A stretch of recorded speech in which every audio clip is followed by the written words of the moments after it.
Have you ever climbed to the very top of the ladder, only to realize it was leaning against the wrong wall? It is terrifying to reach the peak, expecting happiness, but finding only empty air. This is the tragedy of the golden cage. You possess everything required to survive, yet lack the one thing needed to truly live.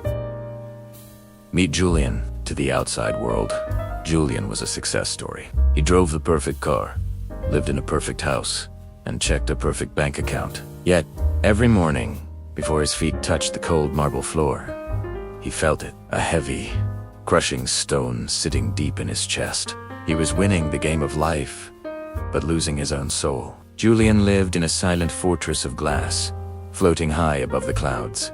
His penthouse was a masterpiece of cold, sharp angles. On his wrist sat a watch that cost a fortune, ticking away precious seconds he never truly enjoyed. In his living room stood designer chairs that almost no one ever sat in, pristine sculptures of wealth. Through the floor-to-ceiling windows, he watched the world below like a distant movie. He saw families walking together in the park, and friends laughing over cheap coffee. Their lives looked messy, yet full of warmth. Up here, the air was perfectly conditioned, but perfectly still. He was the king of the city, a lonely monarch ruling over a kingdom of absolute isolation. On a rainy Tuesday, the notification flashed.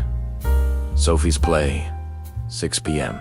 But $1 million contract sat on his mahogany desk, demanding a signature. Julian made the choice he always made. He stayed. He arrived home to a silent house. On the kitchen counter lay a crumpled program with his empty seats circled in red marker. Guilt, cold and sharp, pierced his chest. The next morning, he presented her with the newest, most expensive tablet, hoping to purchase her forgiveness. She took the box politely, but her eyes remained hollow. "Thanks, Dad," she whispered, "but you missed my solo." The gift meant nothing. That night, staring at the ceiling, the truth hit him. He was trading irreplaceable memories for replaceable money. He was trapped in the seductive Moore trap. The lie that happiness was just one promotion, one car, or one deal away. But the finish line kept moving, forever out of reach. He was running a race where the faster he ran, the further behind he fell. Many of us are running this same race right now without knowing it. The panic attack started in the glass elevator. His chest tightened until he couldn't breathe. His doctor finally forced a mandatory leave. Julian fled to a sleepy coastal village where his phone signal died. For the first time, the silence was loud. Walking by the harbor, he saw an old fisherman named Elias. It was only 2 p.m., but Elias was done. He sat by his small, weathered boat, strumming a battered guitar and laughing loudly with friends. His face was lined with deep sun and pure joy. Julian watched, completely confused. The sun was still high. The fish were biting. Why wasn't this man out there maximizing his profit? Why wasn't he hustling? To Julian, time was money, and Elias was burning it. He approached the man, unable to understand how someone could look so happy doing so little. Julian approached Elias, shaking his head. "Excuse me, sir," he said, the old CEO voice returning. "You caught some good fish? Why, stop now. If you worked for more hours, you could double your catch." Elias smiled. "And then, what?" Julian leaned forward, energized. "Then you save the money. Buy a bigger boat. Hire a crew. Build a fleet. Open a cannery. Within 10 years, you could make millions." Elias nodded slowly, strumming a chord. "And then what?" Julian laughed. Then you win. You can retire. You can sleep late, play music all afternoon, and spend every day with your family." The old man stopped playing. He looked deep into Julian's frantic eyes. "My friend," Elias whispered gently, "I am doing all of those things right now."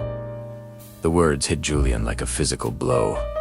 The air left his lungs. He was working himself to death to buy a future freedom that Elias already possessed today. He was chasing a destination that was right here, waiting for him to simply arrive. Elias looked out at the glittering ocean and spoke softly. "Money is like gasoline," he explained to the confused executive. "It is vital for the car. You cannot move without it, but it is not the destination itself. If you spend your whole journey just driving around to collect more gas, you never actually see the view." He taught Julian that enough is a far more powerful word than more. The lesson was not that ambition is evil, but that ambition without a clear purpose is simply expensive anxiety. It is a hollow hunger that never ends. Julian sat in silence, the truth settling deep in his bones. He realized that he had spent 40 years preparing to live, always sacrificing today for a better tomorrow. He was building a massive life, yet he had never actually started living it. Julian returned to the city, but the man who left was gone. He did not burn his suit or quit his job. That is a fairy tale. Instead, he did something braver.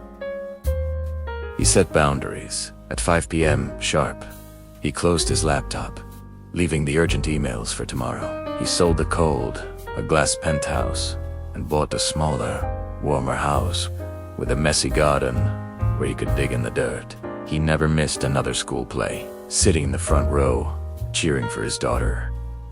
He felt the heavy stone in his chest finally dissolve into light. He realized he was no longer striving to be the richest man in the graveyard. He was now a wealthy man in spirit. Do not get so busy making a living that you forget to make a life. Ask yourself, are you building a resume, or are you building memories? True wealth is not what is in a bank, but what is in the hearts of others. If this story helped you pause and reflect, please like and subscribe for more lessons on living fully.